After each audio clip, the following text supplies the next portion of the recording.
నమస్కారం అండి. పాటకం వెంకటేష్, తెలుగుదేశం పార్టీ, తిరుపతి.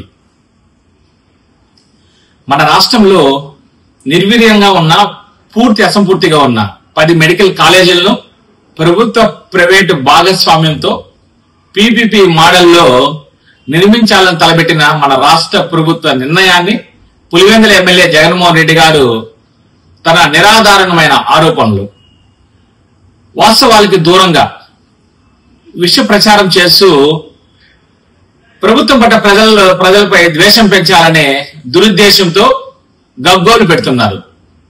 ముఖ్యంగా జగన్మోహన్ రెడ్డి గారికి, వైసీపీ పార్టీకి సూటిగా ప్రశ్నిస్తున్నాం. 17 మెడికల్ కాలేజీలు శాంక్షన్ అయితే డిసెంబర్ 23 కల్లా మెడికల్ కాలేజీలను పూర్తి చేసి తరగతులు ప్రారంభిస్తామని చెప్పిన మీరు అసంపూర్తిగా నిర్మాణంతో కేవలం 5 మెడికల్ కాలేజీలు నిర్మాణాన్ని పూర్తి చేయడం నిజం కాదా? అలాగే దాదాపు 8,500 కోట్ల వ్యయం మెడికల్ కాలేజీ ఖర్చు అవుతుందంటే మీ రాష్ట్ర ప్రభుత్వం తరఫున ఒక్క పైసా అయినా నువ్వు ఖర్చు చేసేవా? ముఖ్యంగా నాబార్డు కేంద్ర ప్రభుత్వం అప్పులతో 5 మెడికల్ కాలేజీలను అరాకొర వసతులతో నిర్మించడం నిజం కాదా? అలాగే రాష్ట్రంలో మీ అసమర్థ పరిపాలన, విద్యా వ్యవస్థ పట్ల నిర్లక్ష్యం వలన వేలాది మంది మెడికల్ విద్యార్థులు మెడికల్ సీట్లు కోల్పోవడం, నిరుద్యోగులుగా తయారవడం నిజం కాదా? నేషనల్ మెడికల్ కమిషన్ నిబంధనల ప్రకారం పులివెందుల మెడికల్ కాలేజీల్లో 48% ఫ్యాకల్టీ కొరత, 37% ఇతర సిబ్బంది కొరత ఉందని కోర్సులు నిలుపుదల చేయడం నిజం కాదా? ఈ కొరతలన్నీ మీ ప్రభుత్వం ఏర్పడినవి కావా?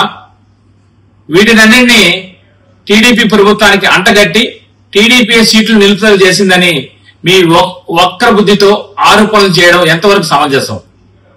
అలాగే 8,500 కోట్ల విలువైన మెడికల్ కాలేజీలను 5,000 కోట్లకే బినాములకు, తన సొంత మనుషులకు అప్పనంగా అప్పచెప్పేస్తుందని అసత్య ఆరోపణలు చేశారు. నిర్మాణం జరిగిన కాలేజీలను ఎలా ప్రైవేటు వ్యక్తులకు దారదత్తం చేస్తారో అది మీకే ఎరుక. ముఖ్యంగా ఈ పీపీపీ విధానం అనేది ప్రభుత్వ ప్రైవేటు భాగస్వామ్యంతో, ముఖ్యంగా ప్రభుత్వం నిధులు వ్యయం భరిస్తుంది. ప్రైవేట్ సంస్థలు తమ ఆధునిక సాంకేతికతతో తమ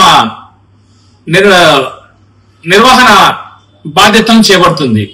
దీనివలన మెడికల్ కాలేజీలు కానీ, ఆసుపత్రులు కానీ నాణ్యతలో మెరుగుదల వస్తుంది.